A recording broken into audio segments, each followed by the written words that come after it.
going to need emotional intelligence. It's been proven that children who are emotionally intelligent will go on to be successes in life. Is one of the strong determinants of success in life, irrespective of their IQ. But these are things that are not taught in school. Things like self-control. Self-control. Just one outburst of anger can ground your destiny forever.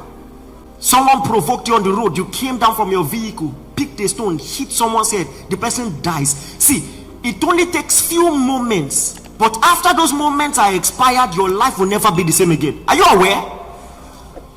It takes few moments for you to radically and irrecoverably change your life. So you need self-control for things like anger, for things like food, and in this case for things like sex. Again, one of the most brilliant minds is in jail. He's not coming out. Probably had all A's in WAEC, flying colors in the university, probably did some extra courses abroad. Now think about it. If you're an investor in his business, in that hospital business, and you do your risk analysis, you do your SWOT analysis, you envisage from a business standpoint everything that could go wrong. See, very rarely does anyone factor in something like sexual habits. How would you have known that that is what will close down the business? Come on, are you getting what I'm saying?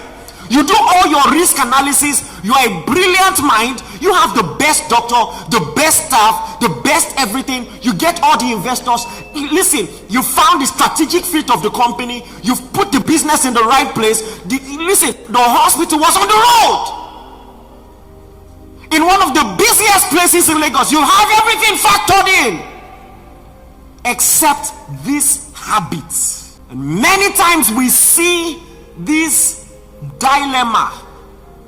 We see many strong people with strong contradiction, and sometimes the contradiction is so strong that people forget the other areas of their strength.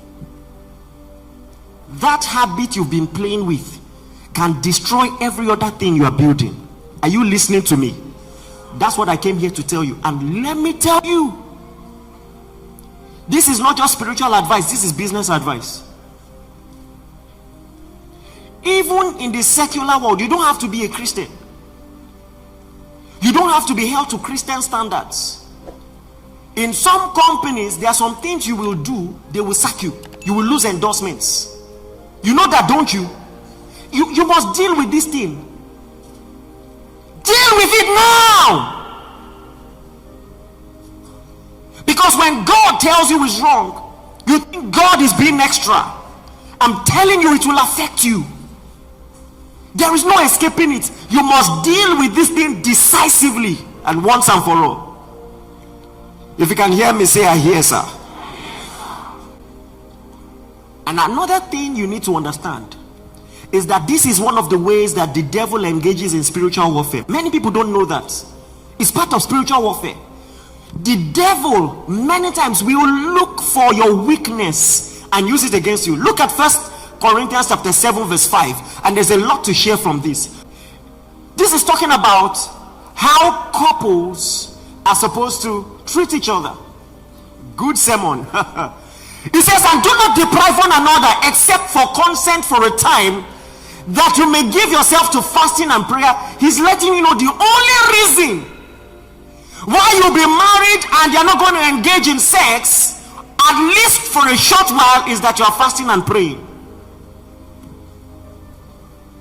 It says that's the only permissible reason. He says, but even this, he says, when you're done, come together again quickly.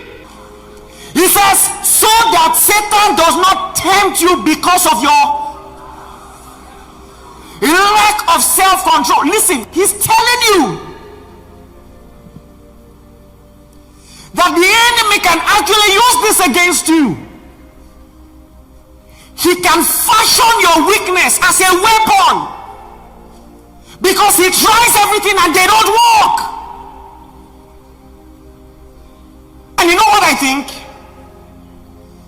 We don't emphasize this enough in church. Because to overcome sexual temptation, we emphasize prayer.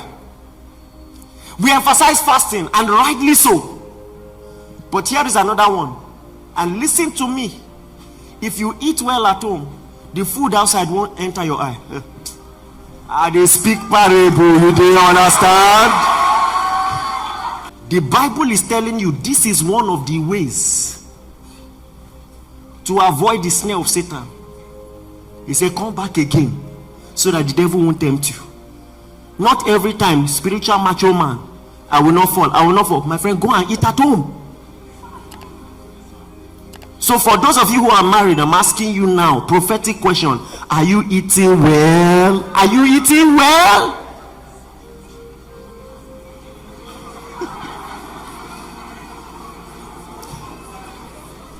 Are you eating well? See, let me tell you something. One of the ways to fight spiritual warfare, apart from praying, fasting, you and your wife satisfy each other. Oh my God, isn't it? One of the ways to keep the devil far. You know what? Let's read the previous verses. Look at verse 3. Just so that you see verse 2.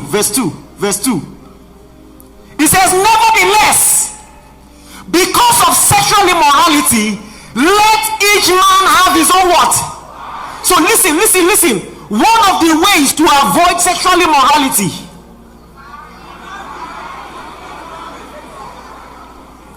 marry. You know, sometimes you see 33-year-old men come to me, sir, I don't know, I'm struggling. You will struggle. What do you mean? At your age? If you are not struggling, it's a prayer point, don't you know? 35-year-old, I don't know why I'm struggling. You don't know? Listen, there is a reason. It is until you get to a particular age that the body parts responsible for reproduction begin to develop. That is nature and God telling you, my friend, it's time. Are you getting what I'm saying? And so one of the most wicked things that have happened in culture is that when you are supposed to be married, you are still writing jam. Selah. Look at verse 3 of that verse. This verse is very spiritual. 1 Corinthians 7:3. Are you ready? It says, let the husband do what? Render to his wife the affection due her. And likewise also the wife to her husband. Handle your business at home well. Please, are you listening to me? I hope you know I'm not joking.